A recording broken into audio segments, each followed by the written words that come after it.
আজকে আপনি ভাঙা ঘরে কেঁদে কেঁদে ডেকেছেন, হঠাৎ সেই গোবিন্দের কৃপায়, তবে একটু ভক্তির ফল একটু দেরিতে ফলে।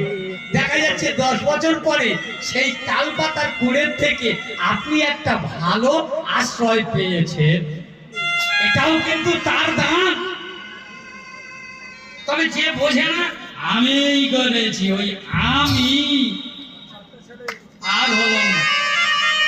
যেখানে আমি থাকে সেখানে ভগবান থাকে না। আমি প্রসাদ নেব না, ওরা যা ওমন করে বলো না, আজকে তোমার শেষ সিঁড়ি, 29টা সিঁড়ি পার হয়ে গেছো, এইবার স্বর্গ ধামে পা রাখবে, কিন্তু যাওয়া হলো না।